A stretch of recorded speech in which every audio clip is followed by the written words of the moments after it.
একাত্তরকে ছোট করার জন্য, একাত্তরকে ইতিহাস থেকে মুছে দেওয়ার জন্য বর্তমানে কোনো কোনো রাজনৈতিক দল প্রচেষ্টা চালাচ্ছে। এবং এই একাত্তর স্বাধীনতা মুক্তিযুদ্ধের সাথে যে নামটি অবিচ্ছিন্নভাবে জড়িত, শহীদ রাষ্ট্রপতি জিয়াউর রহমান স্বাধীনতার ঘোষক, তাকে মুছে ফেলার একটা খুব গভীর চক্রান্তের প্রচেষ্টা চলছে। আমি বলি যে কাকে খুশি করতে চাচ্ছে? নিশ্চয়ই পলাতক ফ্যাসিস্টকে খুশি করার জন্যই কি আপনারা এই কাজগুলো করছেন? এই প্রশ্ন তো আজকে জনগণের, এই প্রশ্ন আজকে মানুষের মুখে মুখে।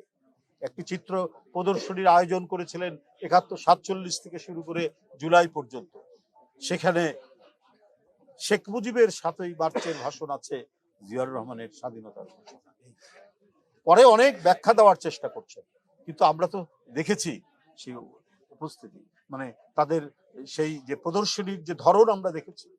তাদেরই ছাত্র সংগঠনের একটি বিশ্ববিদ্যালয়ে সেখানে দেখানো হচ্ছে যে হচ্ছে হালকা দাড়িপাল্লা দিয়ে বলা 71 হালকা, 71-এর পাল্লাটা উপরের দিকে চলে যায় আর জুলাইকে নিচের দিকে নিয়ে আসা।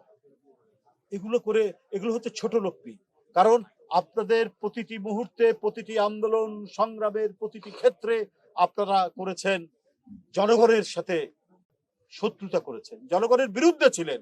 71-এ ছিলেন, 90-এ ছিলেন, 86-তে ছিলেন, সব সময় আপনারা সেই ভূমিকা রেখেছেন বলে এখন জুলাইকে আপনারা ক্যাপিটাল করতে চাচ্ছেন, পুঁজি করতে চাচ্ছেন। কি ভূমিকা ছিল আপনাদের? আমরা তো প্রকাশ্যভাবে জনাব তারেক রহমানের নির্দেশে বারবার ছাত্র নেতাদের কমপ্লিট শাটডাউন, বাংলা ব্লকেড, প্রত্যেকটি কর্মসূচিকে সমর্থন করা হয়েছে বিএনপির পক্ষ থেকে। এবং জনাব তারেক রহমান, সেই সময় তিনি বিএনপির ভারপ্রাপ্ত চেয়ারম্যান, তিনি লন্ডন থেকে বারবার ছাত্র জনতার সেই আন্দোলনে তিনি সমর্থন দিচ্ছেন এবং সবাইকে সেই আন্দোলনে অংশগ্রহণ করতে বলেছেন। তো এটা তো ইতিহাস, এটাতে ডকুমেন্টেড।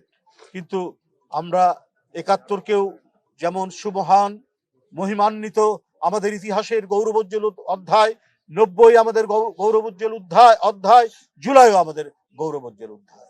বিএনপির সব মিলিয়ে ছাত্র দল, শ্রমিক দল, বিএনপির নেতৃবৃন্দ সহ 450 মানুষ মারা গেছে এই জুলাই গণ অভ্যুত্থানে। এটা আপনারা যদি মুছে ফেলার চেষ্টা করেন, মানুষের হৃদয়ের মধ্যে যে ইতিহাস লেখা আছে, মানুষের মনের মধ্যে যে ইতিহাস লেখা আছে, সেই ইতিহাসকে আপনারা বুঝতে পারবেন না।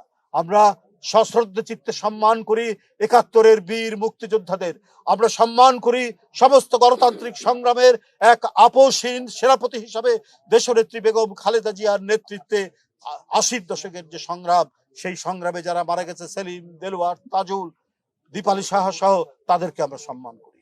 বন্ধুরা আমার, আমরা সম্মান করি জুলাইয়ের মুগ্ধ, ওয়াসিম আকরাম, আবু সাইদ সহ, আহনাফ সহ যারা আত্মদান করেছে, প্রত্যেকটাই মহিমান্বিত।